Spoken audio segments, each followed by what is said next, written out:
बीच रास्ता में ठाकुर जी ने सोची नेक सौ मक्खन निकरो है और मां सबरे वो मुस्टंडा खड़े होंगे खावे को, मधुमंगल सीधा में सबरे खड़े होंगे मक्खन लेके आ रहे होगो लाला, और ये नेक सौ तो है सबन को बांटना पड़ेगा। तो ठाकुर जी ने मन में विचार किया एकांत कहीं देख के मैं ही पाई लाऊं याकू। तभी एक वृक्ष के नीचे ठाकुर जी बैठ गए और अपना स्वरूप भी नहीं बदला है, इतने उत्सुक हैं पाने के लिए। किशोरी जी के हाथ का स्पर्श है, किशोरी जी के श्रम से प्रकट हुआ है, ये तो मुंह को पानो मेरे का जो प्रसाद है। और एक वृक्ष के नीचे बैठ करके जैसे ही मक्खन ठाकुर जी ने अधरसों लगायो और मक्खनन को तो स्वाद आवे, लेकिन किशोरी जी के हाथ से निकसो मक्खन जैसे ही ठाकुर जी के अधर पर गयो, अधर पर जाते ही ठाकुर जी तो बेसुध होकर मूर्छित होकर गिर पड़े वहीं पर। आहा, ऐसा स्वाद आ रहा है, ऐसा रस आ रहा है, किशोरी जी के हाथ से निकलो है। कीर्ति मैया बोली अरे गोपियों जाओ जाए करके ले आओ। अरे मैया वहां पे एक छोटी सी सखी खड़ी है रक्षा में मक्खन की, वही तो कह दे वो ले आवेगी। अरे गोपियों जाओ, वह सखी तो कौन मक्खन लेके आवेगी, छोटी सी लाली है। मां गए तो ना तो लाली है ना मक्खन है, सब चलो गो। अरे महाराज दौड़ी दौड़ी आई, अरे मैया काबे हो, बोले मक्खन तो मां मिलो ही नहीं है और वो सखी भी ना है, वो गोपी ना है छोटी सी, कहां चली गई।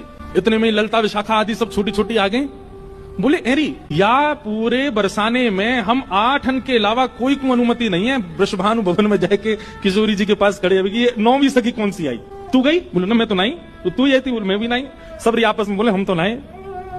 तभी विशाखा जी को दिमाग घूमो, बोले मक्खन निकसो वो भी पहली बार, और तभी एक नई सखी को आगमन भयो और वो रक्षा की भावना कह के गई, और जब लौट के आके देखो तो ना सखी मिली ना मक्खन।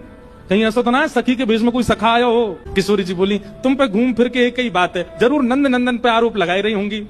विशाखा बोली और कोई है ही ना सके, श्री जी तुम शर्त लगाए लो, हम तो वही आया वही लेके गए। किशोरी जी बोली ना वो ऐसे ना है। सबरी सखी बोली तो चलो फिर नंद भवन चले, नंदगाम चले, जाके पतो करके हमें कच्छू तो सुराग मिलेंगे, कच्छू तो सबूत मिलेंगे मक्खन के। सब सखियां जा रही है नंद भवन, क्यों? नंद भवन तो बहुत दूर है, बीच मार्ग में ही देखो एक वृक्ष के नीचे बेसुध पड़े हैं ठाकुर जी। विशाखा बोली एनी कोई सखी पड़ी है एक वृक्ष के नीचे? बोले भैया कोई सखी होती तो लाज करके लेटती है, तो बेलाज सी लेटी है।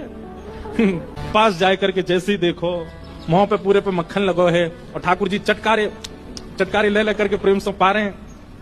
किशोरी जी ने जैसे ही देखो बोले देखो तुम्हें मेरी सौगंध है, ये तो मेरे मन की पूरी भई है। आज मैं जब से मक्खन निकाल रही तब से मेरे मन में आ रहा हो कि मक्खन को सबसे बड़ो प्रेमी तो श्री कृष्ण है, वो आकर के मेरा मक्खन ग्रहण कर ले जाए, और वो पूर्ण है। अब हल्ला मत करियो, तुम्हें मेरी सौगंध, कोई तो कछु कहवे की आवश्यकता, ये तो मेरे मन की पूरी भई है।